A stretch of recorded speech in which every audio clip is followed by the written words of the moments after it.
కలుగును గాక. మరి ఈరోజు మన అంశము మరి వాస్తవానికి గత వారమంతా కూడా మరి సిద్ధపడిన వాక్యం ఏంటంటే మరి ఆశ, యూద రాజు అయినటువంటి ఆశ గురించే వారమంతా సిద్ధపాటు కలిగినాను. కానీ మరి నిన్నటి దినాన దేవుడు ఎందుకో మరి ఆ వాక్యం కాకుండా మరి యొక్క దీన గురించి మరి పరిశుద్ధాత్ముడు మరి ఎందుకు ఆటోమేటిక్ చేంజ్ వారమంతా కూడా నేను ఆశ గురించి ధ్యానించాను. ఎందుకంటే గత వారంలో మరి ఏం చెప్పుకున్నామంటే ఆశ ప్రార్థన జీవితాన్ని గురించి మరి 10,000 మంది మరి సైనికులు వచ్చినప్పటికీ మరి తనకు కలిగినటువంటి మరి 5,800 మంది అయినప్పటికీ మరి అద్భుత రీతిగా ఆయన యుద్ధము చేయలేదు. కానీ మరి దేవుని సన్నిధిలో మోకరించి ప్రార్థించినప్పుడు దేవుడు గొప్ప అద్భుతాన్ని ఆయనకు అనుగ్రహించాడు. అంతవరకు విన్నాం. కానీ తర్వాత తను పడిపోయినటువంటి స్థితి మరి అంతగా దేవుని మీద ఆధారపు తన జీవితంలో మరి ఆయన మరి దేవునికి అవిధేయంగా దేవుణ్ణే మర్చిపోయినటువంటి వ్యక్తిగా మనం చూస్తాం. అది ధ్యానించాలని మరి వారం నుంచి దానికి సిద్ధపాటు కలిగి ఉండగా మరి నిన్న దినాన ఎందుకో దేవుడు మా ఆలోచన మరి అంశమే వద్దన్నట్టుగా మరి సంఘానికి మరి దేవుని చిత్తం ఏమైందో మరి ఏ బిడ్డలకు ఏ వాక్యం అవసరమో తనకు తెలుసు. కాబట్టి మరి తన ద్వారా మరి ఈరోజు మరొక అద్భుతమైనటువంటి సందేశం మరి ఇది యవనులకే కాదు, ప్రతి వారికి కూడా భార్య భర్తలకే కానీ ఒక కుటుంబానికి కావాల్సినటువంటిది మరి అద్భుతమైనటువంటి సందేశం ప్రియులారా.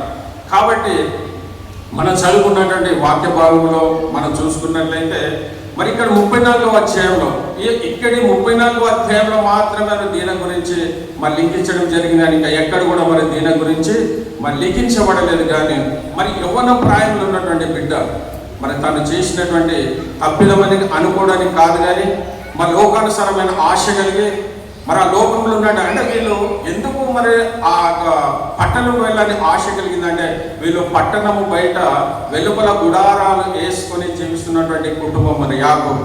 మరి యాకోబు ఎందుకు షెకెములో నివసించాడు, ఎందుకు అక్కడ ఆగిపోవాల్సి వచ్చింది? మరి ఆయన దేవుడు ఆయనకు మరి ఏమని చేశాడని బేతేలుకి వెళ్ళమని దేవుడు చెప్పాడు. కానీ మరి ఈ యొక్క యాకోబు మాత్రము షెకెములో ఎందుకు మరి ఆయన అక్కడ గుడారం వేసుకొని ఆయన దేవుడు చెప్పిన స్థలం ఎక్కడ బేతేలుకి వెళ్ళమని చెప్పాడు. కానీ మరి ఆయన ఎక్కడంటే షెకెములో గుడారం వేసుకున్న పిల్లలు. మరి మన జీవితాల్లో కూడా మరి దేవుడు ప్రతి ఆదివారం పరిశుద్ధ దినం పునరుద్ధాన దినమున మరి మనము మన సొంత కార్యాలను పెట్టుకోకూడదు. కానీ మరి దేవుని ఉద్దేశం ఏమైనదో మరి ఆ రోజు మనం దేవుని సన్నిధిలో మనం గడిపేవారికి ఉండాలి పిల్లలు. కాబట్టి ఏది ఏమైనప్పటికీ మరి వీళ్ళ జీవితం కనుక ఒకసారి ఆలోచిస్తే మరి దీన ఎవరి కుమార్తె? మరి దీన ఎవరి కుమార్తె అంటే యాకోబు మరి లేయకు పుట్టినటువంటి కుమార్తెనే దీన. మరి దీనకు ఉన్నటువంటి అర్థం ఏంటంటే మరి న్యాయపు తీర్పు అంటే జడ్జిమెంట్. మరి ఆమెకు ఉన్నటువంటి అర్థం అది. మరి యాకోబుకు మరి లేయకు పుట్టినటువంటి చూస్తే అసలు ఈయన ఒక చరిత్ర. యాకోబు ఎక్కడి నుంచి ఎక్కడికి వెళ్ళిపోయాడు, ఆయన పరిస్థితి ఏంటని ఒకసారి మనం ఆలోచిస్తే మరి అబ్రాహాము పుట్టినటువంటి కుమారుడు ఈసాకు, మరి ఈసాకుకు పుట్టినటువంటి కుమారుడే యాకోబు, ఏశావు. ఒకానొక రోజు తన తండ్రి ఈసాకు మరి తన వృద్ధాప్యంలో ఉన్నప్పుడు తనకు కోరిక కొంటాడు. ఏంటంటే నాకు మాంసం తెచ్చి వండి పెట్టమని చెప్పేటప్పుడు మరి రిబ్కా ఎప్పుడైతే మాట విని ఉన్నదో వినగానే మరి తన ఏశావు ఏ విధంగా అరణ్యానికి వెళ్ళి మరి ఆ యొక్క మాంసాన్ని తేవడానికి ఆ యొక్క వధించడానికి ఏ విధంగా వెళ్ళాడో మరి అంతలోపే తన తల్లి అయినటువంటి రిబ్కా చేసినటువంటిది ఏంటంటే యాకోబుకు మరి ఆయనకు లేనిపోని మాటలు చెప్పి మరి ఆశీర్వాదాలు నీవే పొందుకోవాలి అంటే ప్రేమించేది మరి తల్లి ఎవరిని ప్రేమిస్తుందంటే యాకోబుని ప్రేమిస్తుంది. మరి ఈసాకు ఎవరిని ప్రేమిస్తుందంటే తన ఏశావును ప్రేమించడం. అంటే ఇక్కడ తారతమ్యాలు మనం గమనిస్తాం. పిల్లల తల్లిదండ్రులమైనటువంటి మనము మరి ఎవరైనప్పటికీ మన సమానమైన ప్రేమను కనపరిచే వారికి ఉండాలి. మరి దానిని బట్టి మరి ఒక మాంసము మరి వండి తన చర్మము మరి ఆ గొర్రె మేకను ఏదైతే వధించారో ఆ చర్మము తన కుమారునికి వేసి మరి ఎందుకు వేయవలసి వచ్చిందంటే మరి ఏశావు రోమ చర్మం కలిగినాడు కాబట్టి మరి తండ్రి నిమురితే మరి గుర్తుపడతాడని చెప్పి దాన్ని వేసి తన మరి తండ్రి అయినటువంటి ఈసాకు దగ్గర పంపేయడం. మరి తండ్రి ఎప్పుడైతే స్వరం విన్నప్పుడు మరి మనిషి అయితే మరి ఏశావు కానీ మరి స్వరం అయితే ఏశావు స్వరము కాదని గుర్తించాడు. అయినప్పటికీ మరి ఈయనకు చెందవలసిన ఆశీర్వాదాలన్నీ కూడా తన తండ్రి ద్వారా పొందుకున్న తర్వాత మరి ఎప్పుడైతే ఏశావు వేట నుంచి మరి వస్తే తన కుమారుని యాకోబును చంపివేస్తాడని ఒక ఆలోచన కలిగి మరి తల్లి ఏం చేస్తుందంటే మరి అక్కడి నుంచి మరి తన తల్లి ఊరు అయినటువంటి తన అన్న అయినటువంటి లాబాని యొద్దకు పారిపోమని చెప్తుంది. ఎప్పుడైతే మరి యాకోబు పారిపోతున్న సమయంలో ఆ మార్గమధ్యంలో ఎప్పుడైతే ప్రొద్దు గుంకిందో మరి ఆ ప్రొద్దు గుంకినప్పుడు అక్కడనే ఒక రాయి తీసుకొని తలగడ చేసుకొని ఆయన పడుకోవడం మనం చూస్తాం. అది పడుకున్నప్పుడు ఆకాశానికి మరి భూమికి నిచ్చెన వేసినట్టుకోండి మరి దేవదూతలు పైకి కిందికి దిగుతున్నటువంటి చూశాడు. మరి ఉదయకాలం లేవగానే ఇది పరిశుద్ధ స్థలము, మరి దేవుడు నివసించిన స్థలం అని చెప్పి ఆ రాయి ఏదైతే తలగడగా చేసుకునే రాయి ఉంటుందో ఆ రాయిని పాతి మళ్ళీ నేను ఎప్పుడైతే దేవుడు నన్ను ఆశీర్వదిస్తే మరి దశమ భాగాలు దేవునికి ఇచ్చి మరి ఇక్కడనే నేను వస్తానని చెప్పి అక్కడ ఆ రోజు మరి అక్కడ ఒక నిబంధన చేసుకొని అక్కడి నుంచి ప్రయాణమై తన మామ యొద్దకు వెళ్ళాడు. మరి ఎప్పుడైతే మామ యొద్దకు వెళ్ళిన తర్వాత మరి అక్కడ ఆయన గొర్రెల కాపరిగా మరి చేయడం చూస్తాం. మరి ఆయన ఎక్కువగా మరి లాభానికి ఉన్నటువంటి ఇద్దరు కుమార్తెలు వారు ఎవరైనా లేయా, రాహేలు. మరి యాకోబు మరి తన కుమార్తెను రాహేలు విషయంలో మరి రాహేల్ని ఎక్కువగా ఇష్టపడతాడు. మరి లేయ కంటే రాహేల్ని ఇష్టం. ఆయన మనసంతా ఎవరి రాహేల్ని మరి వివాహం చేసుకోవాలని ఆలోచన కలిగి మరి మామ నేను రాహేల్ని పెళ్లి చేసుకోవాలని అనుకుంటున్నానంటే నువ్వు 7 సంవత్సరాలు మనకు ఫ్రీగా ఈ గొర్రెలను మేపమంటాడు. అయినా పర్వాలేదు 7 సంవత్సరాలు మేపిన తర్వాత మరి తర్వాత 7 సంవత్సరాలు అయిన తర్వాత మరి నాకు వివాహం చేయాలి తన మామ లాభాను అడిగినప్పుడు మరి లాభాను మోసం చేసి మరి ఏం చేస్తాడంటే మరి లేయానిచ్చి చేస్తాడు. మరి మీరు అనవచ్చు గుర్తుపట్టలేరంటే వాళ్ళు ఒకప్పుడు మనం చూసినప్పుడు ఇదంతా కప్పేవాళ్ళు అంటే మనం ముఖ ఇప్పుడు అంతా కనిపిస్తుంది కానీ ఒకప్పుడు వాళ్ళంటే పాసింగ్ అనేది అంటారు అది వేసేవాళ్ళు కాబట్టి అది చూసుకోలేదు. అయితే తన మామ మోసగాడు మరి లాభాన్ అంటే మోసగాడు మరి యాకోబు అంటే కూడా మోసగాడు అని అర్థం అయినప్పటికీ మరి తనను మోసం చేసి తన అక్క అయినటువంటి లేయానిచ్చి మరి వివాహం చేయడం మనం చూస్తాం పిల్లలు. మరి ఎప్పుడైతే మీరు తను గుర్తుపట్టిన తర్వాత మరి నువ్వు నాకు మోసం చేసావు మామ మరి నేను ఎవరిని లేయా గురించి నేను 7 సంవత్సరాల దగ్గర మరి నేను కష్టం చేశాను కానీ నువ్వు నాకు చేసిన పని ఏందన్నప్పుడు ఆయన తన మామ అయినటువంటి లాభ చెప్పినటువంటి మాట ఏంటంటే అయ్యా మా సాంప్రదాయం అది కాదు, పెద్ద కుమార్తె వివాహము కాకముందు మా చిన్న కుమార్తెను మరి నేను వివాహం చేయకూడదు, మా యొక్క సాంప్రదాయం కాదు అని చెప్పినప్పుడు అయ్యో నాకు నాకు వద్దు మరి నాకు రాహేలే కావాలంటే మళ్ళా 7 సంవత్సరాలు చేయమంటాడు. మళ్ళా 7 సంవత్సరాలు రాహేల్ని ఎంతగా ప్రేమిస్తాడంటే యాకోబు మళ్ళా 7 సంవత్సరాలు మరి రాహేలు గురించి చేసిన పిల్లలు. అట్లా తమ జీవితంలో మరి 7 సంవత్సరాల తర్వాత రాహేలు వివాహం చేసుకున్న తర్వాత తన యొక్క కుటుంబం అంతా ఎంతగానో ఆశీర్వదించాడు. అది సంతానం చేత అయినప్పటి గొర్రెలు, మేకలు, మందలు ఎంతగా దేవుడు వాళ్ళను విస్తరించాడంటే అద్భుతమైన రీతిలో మరి యాకోబును ఆశీర్వదించినట్టుగా మనం చూస్తాం.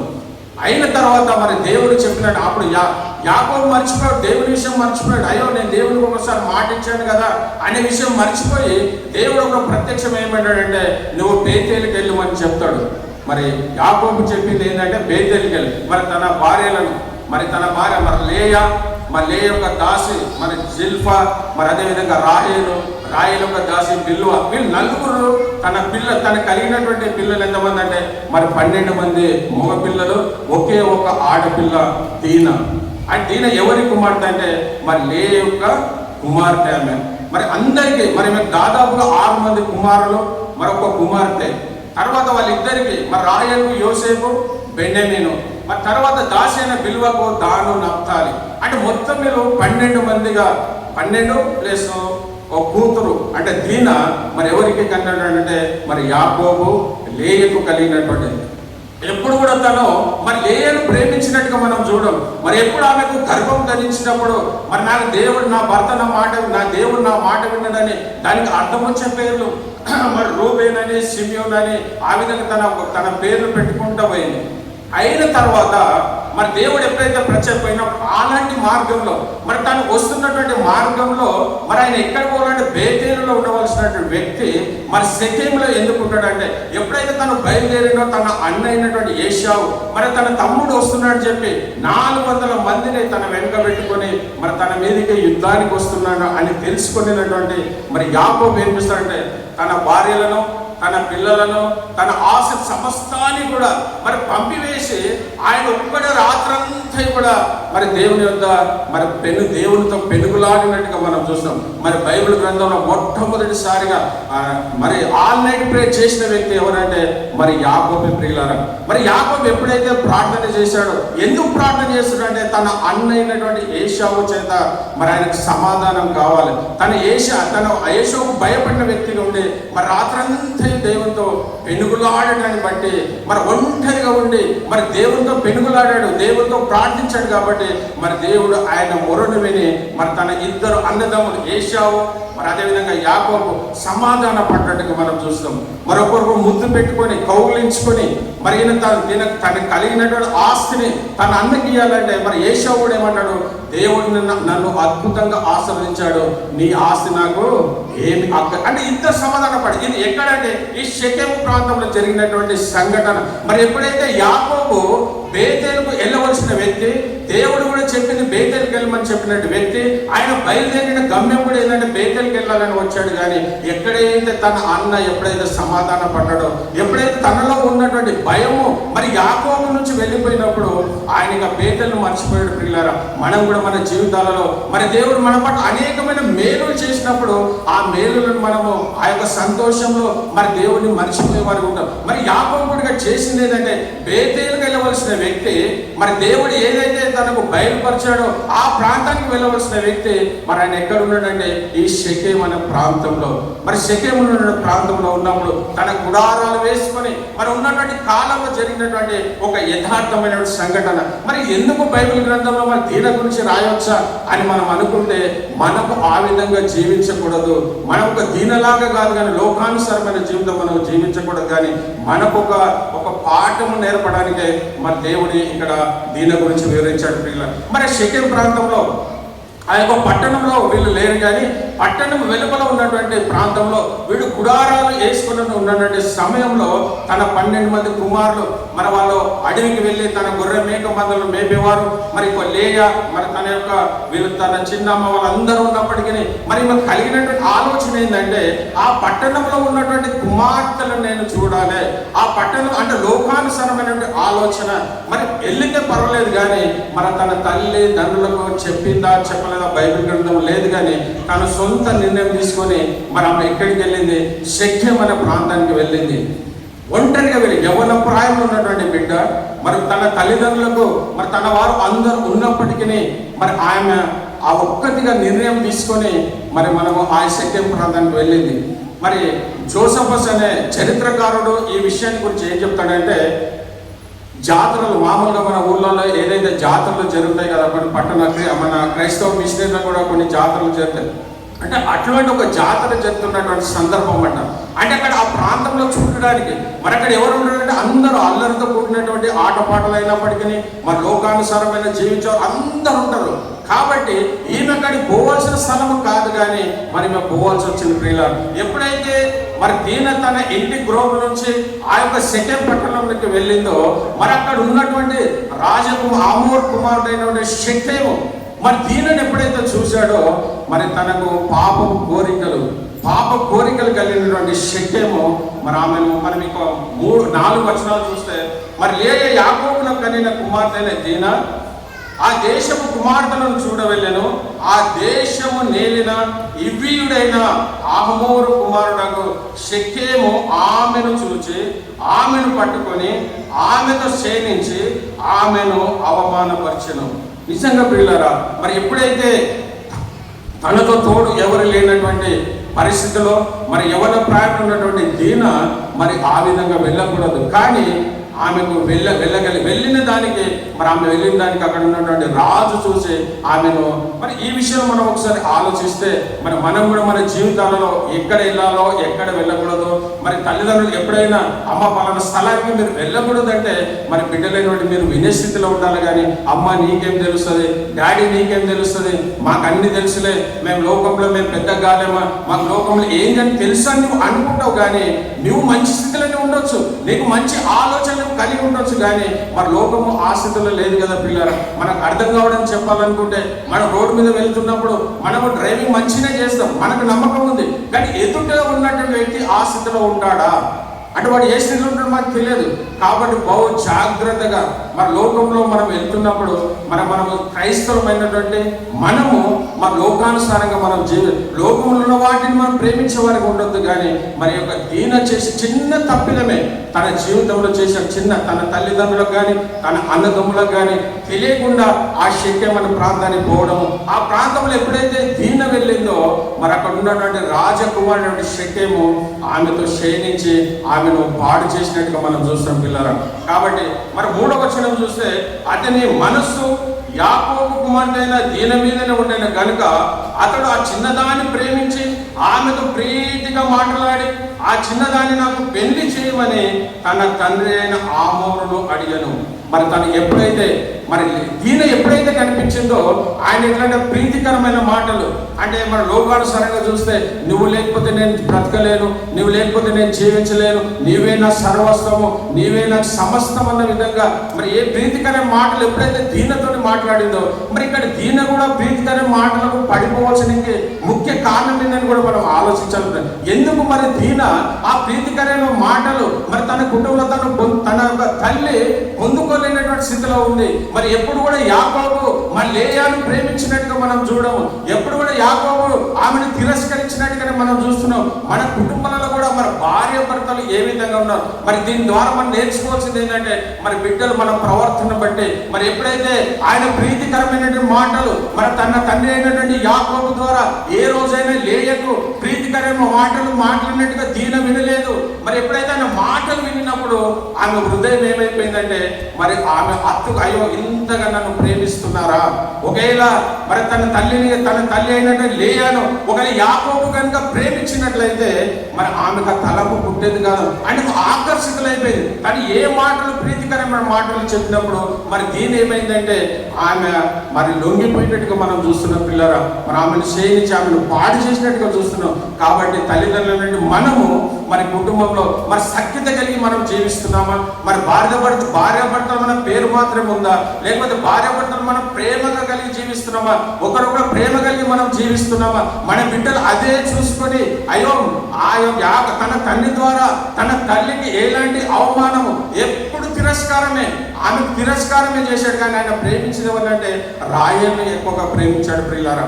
కాబట్టి మరి ఈరోజు మరి యాకోబు లేయా ఏ విధంగా అయితే ఉన్నారో మనం నేర్చుకోవాల్సిన పాఠం ఏంటంటే మనము ఏ విధంగా ఉన్నాము, తల్లిదండ్రులమైనటువంటి మనము మరి భార్యాభర్తలైనటువంటి మనము మన పిల్లల ఎడల మరి ఏ విధంగా మనం ఉంటున్నాం, మరి భార్యాభర్తలు కలిసి మనం ఒక ప్రేమగా కలిగి మనం ఉంటున్నామా, లేకపోతే అంటే లోకంలో మాత్రం చూడడానికి భార్యాభర్తలైన స్థితిలో కనుక ఉంటే ఈరోజు దేవుడు వాక్యం ద్వారా మనతో మాట్లాడినప్పుడు మీరు మార్చుకోండి. ఎవరు తప్పులు ఎవరు భర్తది ఉండొచ్చు, భార్యది ఉండొచ్చు, తప్పు ఎవరిదైనా ప్రాముఖ్యం కాదు, కానీ సరి చేసుకొని నీ బిడ్డల ఎడల నువ్వు యథార్థంగా ప్రేమ కలిగి మరి జీవిస్తే మరి ఇక్కడ దీని విషయంలో ఏంటంటే ఆ మాటలకు ఆమె అసలు ఇంతగా ప్రేమించేవారు ఈ లోకంలో ఉంటారా. ఒకవేళ తన తండ్రి కనుక తన తల్లిని ప్రేమిస్తే మా తండ్రి కూడా బాగా ప్రేమించేవాడు కదా, వీడేంటి ప్రేమించదని అనుకోవచ్చు. కానీ ఆమె అక్కడ ఆకర్షితులైపోయింది వాడు ప్రీతికరమైనటువంటి మాటలు. మరి యాకోబు ఎప్పుడు కూడా ప్రీతికరమైన మాటలు మాట్లాడినట్టుగా మనం చూడం పిల్లలు, ఆయన రాయల్ని ప్రేమించినట్టుగా మనం చూస్తాం. కాబట్టి మరి ఈరోజు ఈ యొక్క మరి ఉదయకాలంలో దేవుని సన్నిధిలో ఉన్నటువంటి మీరు మీ బిడ్డల మరి భార్యాభర్తలకు ఉన్నటువంటి మీరు ఒక్కరిలో ఒకరు ప్రేమ కలిగి అన్యోన్యత కలిగి మరి జీవించడానికి మరి ఈరోజు దేవుడు మాట్లాడుతున్న వాక్యాన్ని బట్టి మీ జీవితానికి అన్వయించుకొని వాటి లేకపోతే దీన పరిస్థితి ఏ విధంగా అయిందంటే ఆమె ఆకర్షితులు ఆయన ప్రీతికరమైనటువంటి మాటలు, అంటే లోకంలో ఉన్నటువంటి మాటలు అనేకమైన మాటలు, నువ్వు లేకపోతే నీవే నా సర్వస్వం, నేను ఉండను, నేను బతకను అంటే అనేకమైన మాట్లాడాడు. నీవే కానీ తన అందాన్ని కూడా మరి పొడిగించి మాట్లాడి ఉంటాడు, నువ్వు చాలా అందంగా ఉన్నావు రకరకాలుగా. మరి ప్రవీణ్ పగడాల్ గారు నేను ఒకసారి ఆయన ఒక మీటింగ్ ఒక ఇంటర్వ్యూ చూశాను. ఆయన ఏమన్నాడే తన బిడ్డల గురించి అంటే మనం ఎప్పుడు మన బిడ్డ డ్రెస్ వేసుకొని మన ముందుకు వచ్చి డాడీ ఇది ఎట్లుందంటే అది ఎట్లా అన్నాడు, చాలా అందంగా ఉన్నావు బిడ్డ, చాలా అందంగా ఉన్నావు, వెరీ బ్యూటిఫుల్ అని చెప్పాలన్నట.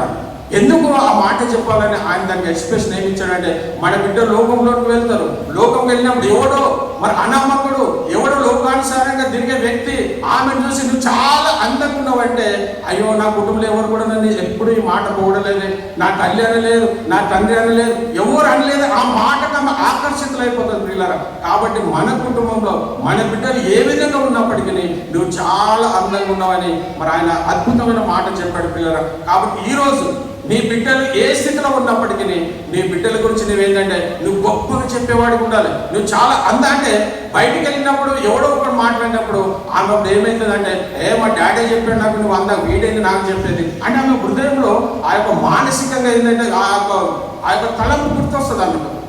అయ్యో మా డాడీ చెప్పాడు, వీడేది చెప్పాడు నాకు, నువ్వు అందంగా వీడు చెప్తే నాకే అంటే ఒక తలంపు వస్తుంది.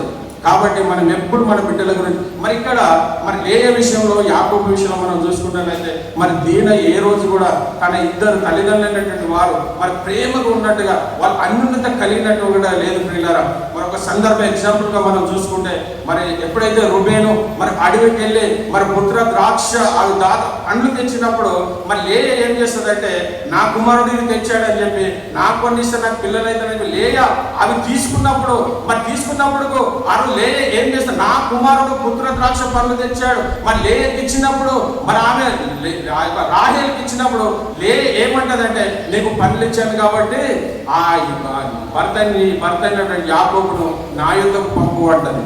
అంటే ఎంతగా ద్వేషించబడింది లేయా.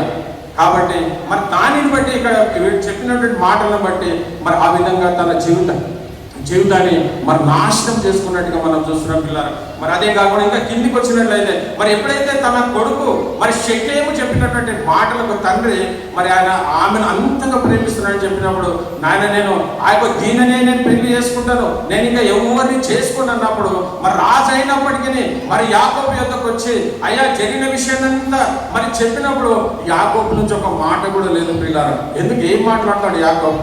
మాట్లాడడానికి మాటలు ఉన్నాయా?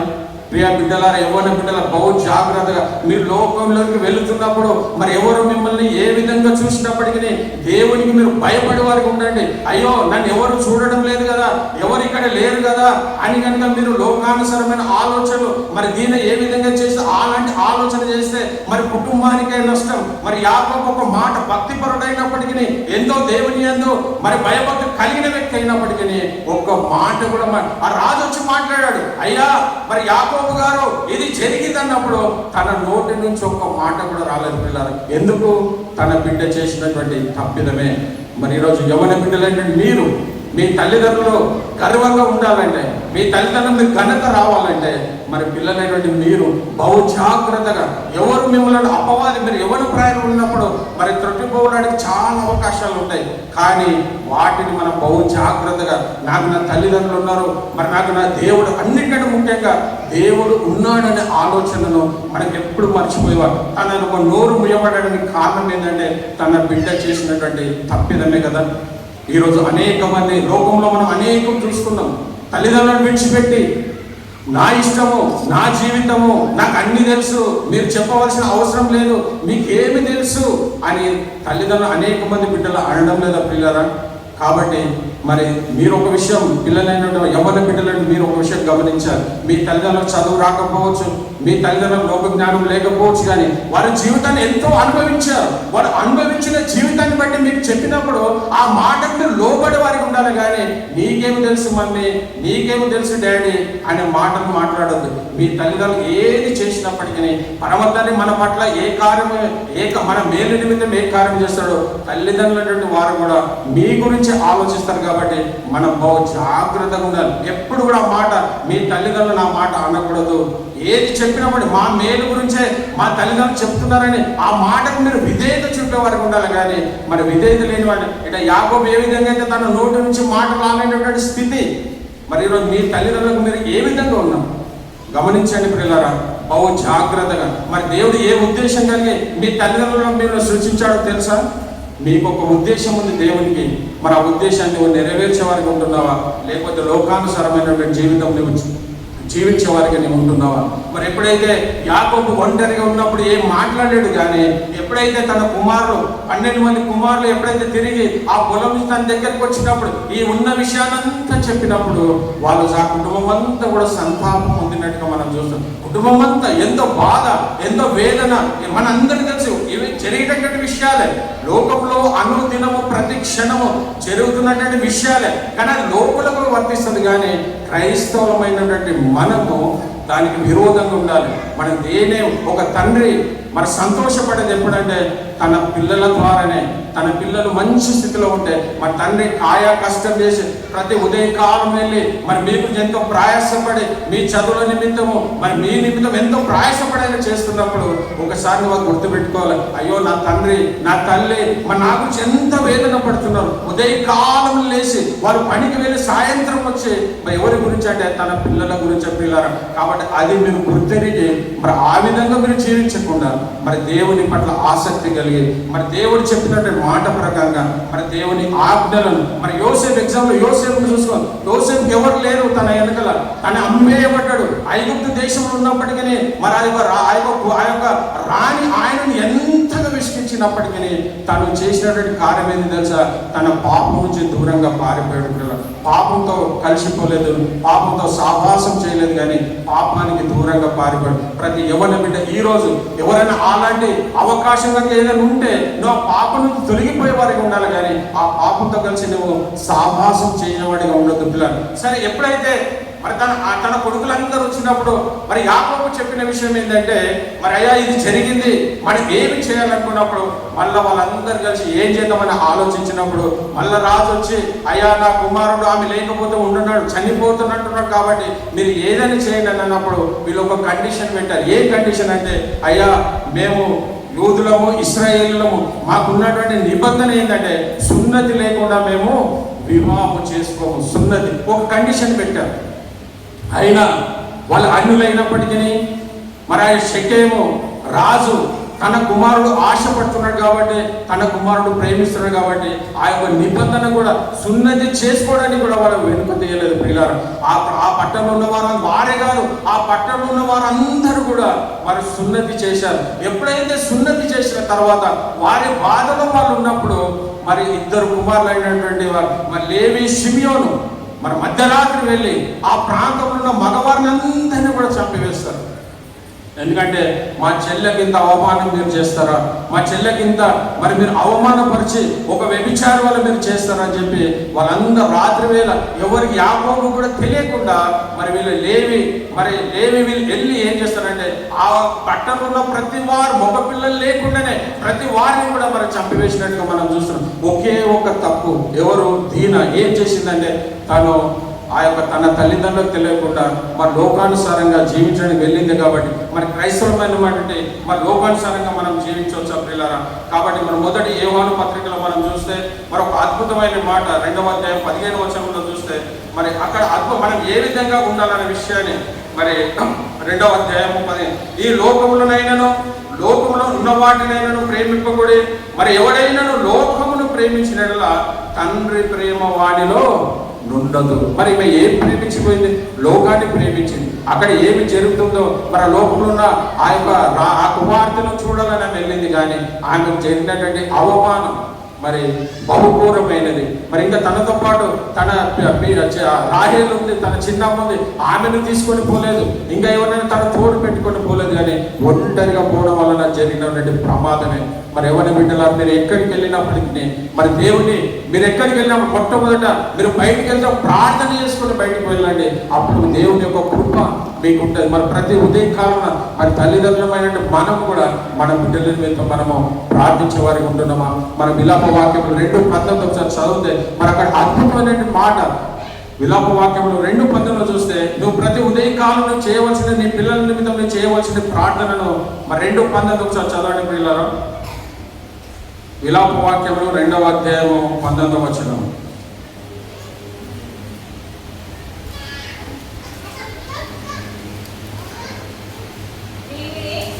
నీవు లేచి రేయి మొదటి జామున మొరపెట్టుము, నీళ్లు కుమ్మరించినట్లు ప్రభు సన్నిధిన నీ హృదయమును కుమ్మరించుము, నీ పసిపిల్లల ప్రాణం కొరకు నీ చేతులను ఆయన తట్టెట్టి ప్రార్థించమంటాడు. మరి ప్రతి ఉదయకాలం మన బిడ్డలు మరి ప్రతిసారి వారితో ఎవరు ఉండరు, వాళ్ళు ఒక్కరే వెళ్ళవలసిన పరిస్థితి వస్తుంది. కాబట్టి మరి నువ్వు ఉదయకాలం నీ బిడ్డల నిమిత్తం మరి ఈ ప్రార్థన నువ్వు చేయగలుగుతున్నావా? మరి అదే మనము యోహాను పత్రిక మనం చదివిన దాంట్లో మరి లోకంలో ఉన్నదంతా శరీరాశ, నేత్రాశ, మరి జీవబ్రహ్మమే, అవి దేవుని వలన కలిగే కావు అని మరి మన లేఖనంలో మనం చూస్తాం పిల్లారా. కాబట్టి దేవుని కలిగిన దానికి మనము కలిగిన దానిని మనం ఆచరించే వారికి ఉండాలి. కానీ మరి 10వ వచనం చూస్తే మరి లోకంలో ఉన్నదంతయు మరి అనగా శరీరాశయు, నేత్రాశయు, జీవము, నవ్వమును తండ్రి వలన పుట్టినవి కావు, అవి లోక సంబంధమైనవే. మరి మనము దీనిలో దేనికి బానిసలు ఉన్నాం, మరి ఏ విషయంలో మనం బలహీనులమైనాం అనే విషయాన్ని మనం గమనించే వారికి ఉండాలి పిల్లారా. మరి అదే కాకుండా మరి 1 కొరింథీ 15:33 కూడా చూస్తే అక్కడ పౌలు గారు అద్భుతమైన మాట చెప్తాడు పిల్లారా. ఒకసారి చదువుకుందాం. 1 కొరింథీ పత్రిక 15వ అధ్యాయము 13వ వచనం. మోసపోకడి 33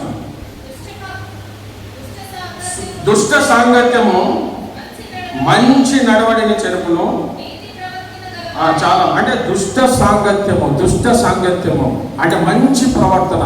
నువ్వు ఏ విధంగా నువ్వు మంచి ప్రవర్తన కలిగిన వ్యక్తి అయినప్పటికీ నీ సావాసం ఎవరితోనంటే దుష్ట సాంగత్యం కలిగినటువంటి కాదు, కానీ దేవుని బిడ్డలైనటువంటి వారితో నీ సావాసం. అన్యులతో నువ్వు సావాసం చేయకూడదు, అన్యులతో కలిసి నువ్వు తిరగకూడదు. అన్యులతో కలిసి అంటే మనం ఆ రోజు లోకంలో ఉంటున్నాం కదా, మరి అన్యులను కలవకపోతే ఏంటని కాదు, కానీ నువ్వు ఎంతవరకు కూడా నీ లిమిట్లో నువ్వు ఉండాలి. వారు చెప్పినటువంటి విషయాల పట్ల నువ్వు శ్రద్ధ పెట్టకూడదు, కానీ నీ జాగ్రత్తగా నువ్వు ఉండాలి. మరి దుష్ట సాంగత్యము దేని చెప్తుందంట?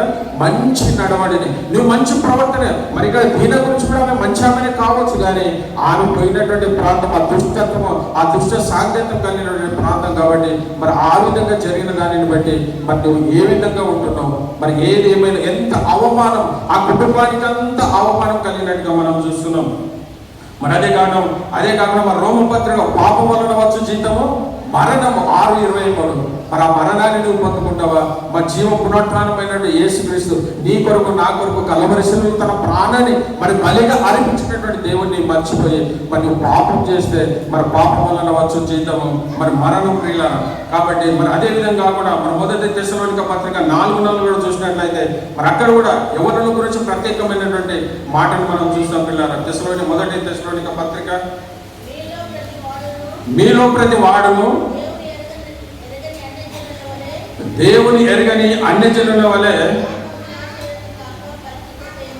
పరిశుద్ధత యందును ఘనత యందును తన ఘటమును ఎట్లు కాపాడును.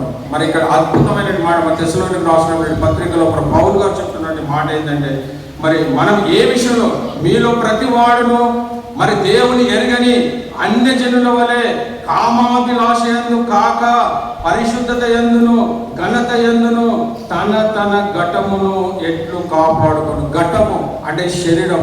మరి ఈ శరీరాన్ని నువ్వు ఎట్లా కాపాడుకోవాలి? మరి లోకంలో ఉన్న వాళ్ళ కామాభిలాషను ఇక్కడ ఏదైతే కామాభిలాషయందు కాక మరి నువ్వు పరిశుద్ధత యందు నీ జీవితాన్ని నువ్వు కలిగి ఉంటున్నావా ప్రియులారా.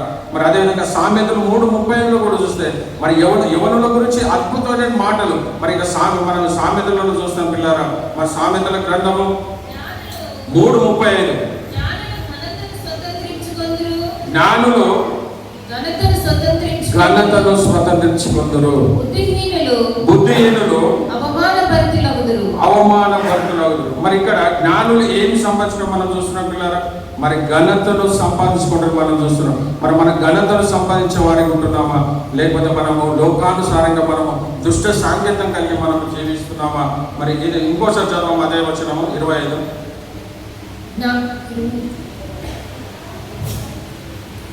3:30 జ్ఞానులు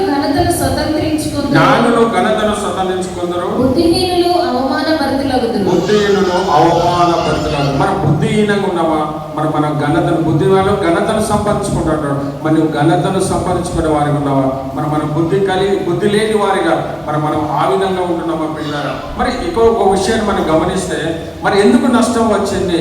మరి భక్తి నెరిగినటువంటి కుటుంబం కదా, దేవునిలో ఎదగబడుతున్నటువంటి కుటుంబం కుటుంబమే కదా అనుకుంటే అది మనకు సామెతల గ్రంథం 29:15 చూసినట్లయితే సామెతల గ్రంథము సామెత 1:8 చూసినాక తర్వాత మిగతా చూద్దాం పిల్లరా. నా కుమారుడా, నీ తండ్రి ఉపదేశము ఆలకింపుము, నీ తల్లి చెప్పు బోధను త్రోసివేయకము. మన ప్రతి బిడ్డ కూడా నా కుమారుడా, నీ తండ్రి ఉపదేశమును ఆలకింపుము, మరి నీ తల్లి చెప్పు బోధను త్రోసివేయకము. మన తల్లిదండ్రులకు ఏది చెప్పినప్పటికీ మనం దాన్ని త్రోసివేయ వారికి ఉండకూడదు. కానీ మరి ఇది ఒక ఆత్మీయంగా కనుక మనం ఆలోచిస్తే, మరి ఇది మనం భౌతికంగా కాదు కానీ ఇదే వాక్యాన్ని ఒక ఆత్మీయంగా మన జీవితానికి అన్వయించుకుంటే, మరి నా కుమారుడు అని ఇక్కడ తండ్రి అంటే పరమ తండ్రి అనే దేవుని ఉపదేశాన్ని మనం ఆలకించే వరకు ఉండాలి. మరి తల్లి అంటే ఒక సంఘానికి, మరి సంఘంకు చెప్పు బోధను మనము త్రోసివేయ వారికి ఉండకూడదు పిల్లలు. మరి ఆత్మీయంగా కానీ మనము ఆత్మీయంగా కూడా ఆలోచిస్తే, దీన్ని మన జీవితాన్ని కనుక మనం అప్లై చేసుకుంటే, మరి దేవుడు ఎందుకు నీకు నష్టం వస్తుందంటే వీటిని వినేవారిగా నీవు ఉంటే మరి నష్టం రాదు పిల్లలు. మరి సామెతలు 29:18 కూడా చూస్తే 29వ అధ్యాయము మరి 18వ వచనం, దేవోక్తి లేని ఎడల జనులు కట్టులేక తిరుగుదురు, ధర్మశాస్త్రమును అనుసరించేవాడు దాని దేవోక్తి అంటే దేవుని మాటలు. మరి దేవుని మాటలు లేని ఎడల జనులు ఏమైపోతారు అంటే లోకంలో మనం చూస్తాం. మరి దేవుని వాక్యము తెలిసిన వారు, మరి మారు మనసు బాప్తిసం పొందిన వారు కొన్ని కట్టడలు ఉంటాయి. కానీ అదే ఒక ఆ యొక్క దేవోక్తి లేని అంటే కట్టులేక వాళ్ళ ఇష్టానుసారంగా వాళ్ళకి ఏది ఇష్టమైతే అది చేసేవారు ఉంటారు. కానీ మరి నువ్వు నేను ఆ విధంగా చేసేవారుగా మనం ఉండేవారికి ఉండదు పిల్లలు. మరి ధర్మశాస్త్రం అనుసరించేవాడు మరి ధన్యుడు అని మరి లేఖంలో సెలవిచ్చినట్టుగా మనం చూస్తున్నాం. మరి అదే 119వ సంకీర్తన మనం చదివినటువంటి సంకీర్తనలో కూడా చూసుకుంటే అక్కడ కూడా మరి ఎవరి గురించి అద్భుతమైన మాటను మరి ఇక్కడ రాసినట్టుగా మనం చూస్తున్నాం పిల్లలు. మరి 9 ఎవరు దేని చేత నడతను శుద్ధిపరచుకుందరు, నీ వాక్యమును బట్టి దానిని జాగ్రత్తగా చూసుకుంటే. మరి ఇక్కడ భక్తుడు చెప్తున్నట్టు మాట ఏంటంటే తనకు తాను ప్రశ్న వేసుకోండి. ఏమని ప్రశ్న వేస్తున్నాడంటే, యవ్వనుడు దేని చేత నడత శుద్ధిపరచుకుందునో నీ వాక్యమును బట్టి దానిని జాగ్రత్తగా చూసుకుంటున్నాడు బట్టే. మరి ఒకసారి ఈ 119వ కీర్తన ఒకసారి మనము ఆలోచిస్తే, మరి 119వ కీర్తనలో దాదాపు 176 మరి 176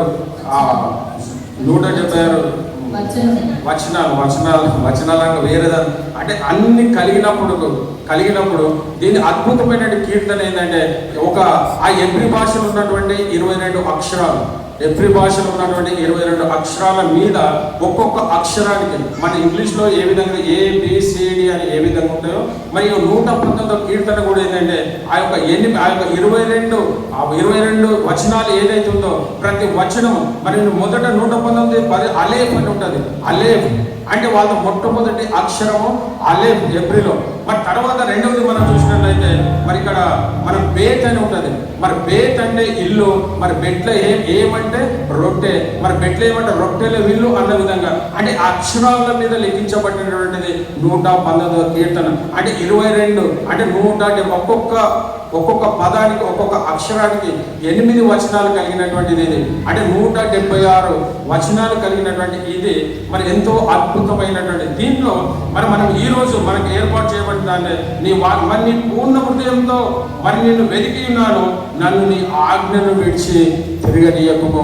మరి ఈ ప్రార్థన మనం చేయగలుగుతున్నామా? మరి ఆయన చేసినటువంటి నా పూర్ణ హృదయంతో నేను వెతికినాను. మరి మత్తయి సువార్త 7:7లో మనం చూసినట్లయితే వెతుకుడు మీకు దొరుకును, తట్టుడు తీయబడును, అడుగుడు అన్న అది మన దేవుణ్ణి అడగగలుగుతున్నావా?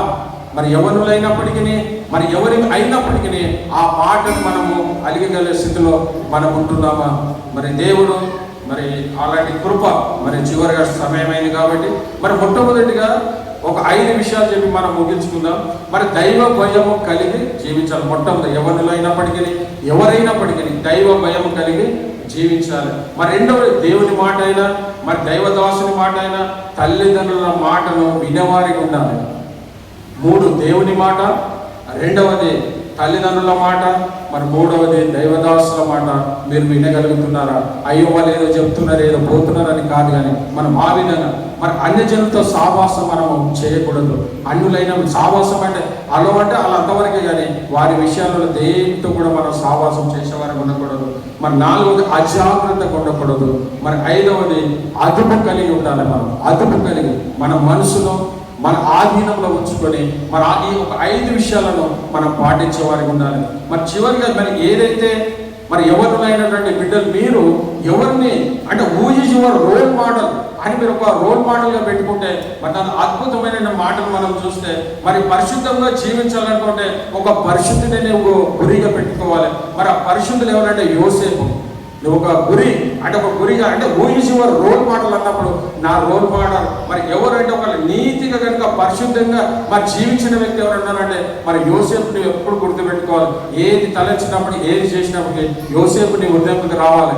ఎందుకంటే నేను పరిశుద్ధంగా జీవించాలనుకుంటే మరి నీతిగా జీవించాలని నీకు ఆశ కలిగి ఉంటే మరి ఒక నీతిమంతుని నువ్వు గురిగా పెట్టుకోవాలి. మరి ఆయన ఎవరంటే నీతిమంతుడు అంటే యోగును. మరి బైబిల్ అనేక నీ రోల్ మోడల్ ఎవరన్నప్పుడు నీ వీరిని పెట్టుకోవాలి, కానీ మరి లోకంలో ఉన్నటువంటి వారిని ఎప్పుడు కూడా మరి పెట్టుకునే వారికి ఉండకూడదు. మరి యథార్థంగా మరొక యథార్థంగా నువ్వు గురి పెట్టుకోవాలంటే యథార్థమైన జీవితం కలిగినటువంటి ఒక దానియేలు వలె మరి దానియేలును అనే యవ్వన ప్రాయంలో ఉన్నటువంటి వారు మరి దానియేలు ఎంత మరి యోసేపు యవ్వన ప్రాయంలో ఉన్నటువంటి వాడు మరి పాపం వచ్చిన పాపం పారిపోయినటువంటి వాడిగా మనం చూస్తాం. మరి నాలుగోది మనం చూస్తే ఒక నమ్మకంగా కనుక నువ్వు జీవించాలి. మరి నమ్మకమే ఒక గురిగా నీకు నమ్మకం ఎవరు అంటే మరి మోషేను నీ ముందు పెట్టుకోవాలి పిల్లలు. మరి నాలుగవది మరి ప్రయాస పడాలి అనుకుంటే ఆ ప్రయాస పడినటువంటి వ్యక్తి ఎవరంటే పౌలు. తన పరిచయంలో మూడు సువార్త దండయాత్రలు చేసినటువంటి గొప్ప వ్యక్తి. ఆయన ప్రయాసం ఎవరు పడ్డారంటే నీ ప్రయాసం కలిగిందా నువ్వు ఆ యొక్క పౌలును నువ్వు గురిగా పెట్టుకున్న వాడికి ఉండాలి.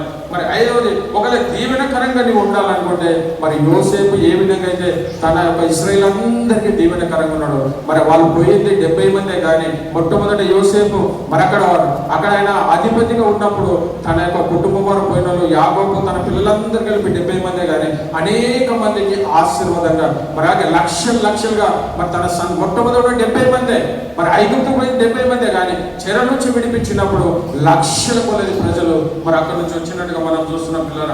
మరి తగ్గింపు వారిగా ఒకవేళ తగ్గింపు నేను కలిగి ఉండాలంటే మరి ఎవరిని పెట్టుకోవాలంటే మరి దావీదును మనం పెట్టుకోవాలి. దావీదు ఎంత తగ్గింపు. మరి నాతాను ప్రవక్త వచ్చి ఆయనను గద్దించినప్పుడు ఆ పాపం చేసిన వాడు నీవే అన్నప్పుడు తనను తగ్గించుకున్నాడు, కానీ తను ఎదురుగా మాట్లాడే గాడు పిల్ల. కాబట్టి ఎవరిన బిడ్డలైనటువంటి మీరు మరి మీ తల్లిదండ్రులకు అవమానకరంగా కాకుండా మరి దేవునికి భయభక్తులు కలిగి మీ రోల్ మోడల్ ఎవరంటే మన దాదాగా మరి యోసేపు, యోబు, దానియేలు ఇంతమంది ఉన్నారు, కానీ మన లోకానుసారంలో ఉన్నటువంటి వారిని మనము మన రోల్ మోడల్గా పెట్టుకోవాలి. Who is your role model అన్నప్పుడు వీళ్ళందరినీ యోసేపు, దానియేలు వారందరినీ పెట్టుకుంటే మరి దేవుడు అలాంటి కృప మన బిడ్డలకు మనందరికీ అనుగ్రహించిన కాగా ప్రార్థించుకుందాం. ప్రార్థన మహాపరిశుద్ధమైనటువంటి